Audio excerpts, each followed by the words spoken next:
chers participants. Et au nom de l'équipe d'organisation, j'ai l'immense honneur de vous souhaiter la bienvenue au premier atelier itinérant des alumni du DAD. Aujourd'hui, la santé humaine fait partie des préoccupations les plus grandissantes de la nation. Et il faudrait réellement mieux penser notre agriculture parce que nous mangeons, je dirais, plus de 90% de nos maladies. Ça ne prend pas la bouche. Et c'est dans cette optique que nous voulons voir un peu. Est-ce que l'utilisation des engrais chimiques, l'utilisation des produits, des antibiotiques et autres dans l'alimentation des animaux, par exemple, nous pouvons le réduire à travers les méthodes endogènes que nos parents ont l'habitude d'utiliser pour pouvoir produire quand même des produits sains. Nous avons eu la chance que la DAD a bien voulu accepter et financer ce projet qui rassemble des participants venus de peu partout, du Nigeria, du Ghana, de Lomé et du Bénin, histoire qu'ensemble nous puissions penser à voir comment réintroduire, je dirais, les anciennes techniques culturelles dans notre nouveau système de production. Je tiens d'abord à remercier les participants. Je leur souhaite un très bon moment ensemble à travers les discussions dans les salles de conférence, mais surtout également à travers les visites des lieux clés choisis pour cet atelier. Je remercie sincèrement la DAD d'avoir cru encore une fois en nous pour résoudre ce problème qui nous tient sincèrement à cœur.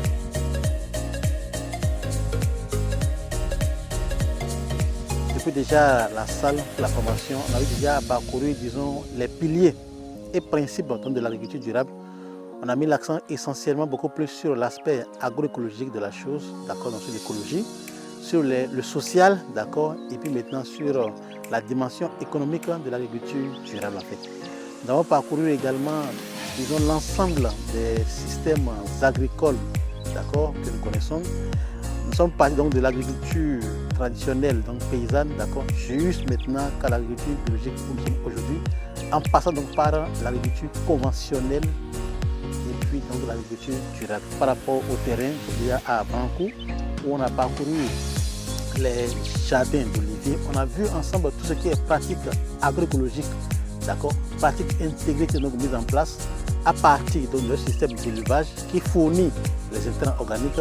Ces intrants sont maintenant utilisés pour vraiment aller fertiliser les parcelles maraîchères pour la production des légumes sains et aussi également donc pour l'élevage du poisson. C'est déjà une belle illustration donc vraiment de ce que nous faisons. Et dans la suite maintenant, nous irons encore sur d'autres sites pour apprécier également d'autres techniques qui sont mises en place et développées toujours pour le bonheur donc, des participants à cet atelier.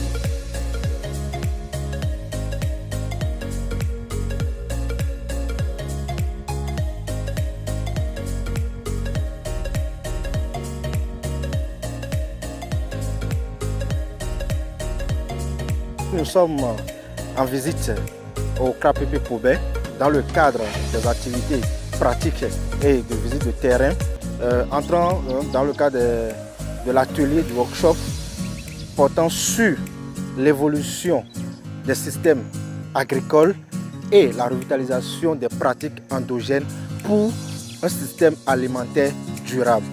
Dans le cadre de cet atelier, nous avions eu accès à des connaissances théoriques, bien évidemment accompagné par la visite de terrain qui sanctionne les activités pratiques au KPP. Nous voudrions bien travailler sur les semences, améliorer les pratiques endogènes, les nouvelles pratiques développées dans ce centre qui est un centre de référence. Ce workshop nous a permis bien évidemment de renforcer nos capacités sur les différents types de systèmes agricoles, les principes qui régissent l'agriculture durable, mais aussi les différentes pratiques endogènes et modernes pour pouvoir aboutir à un système alimentaire durable et équitable. En plus de ces connaissances, nous avions eu la chance de visiter déjà hier une unité de production de gari pour s'enquérir des pratiques endogènes effectuées.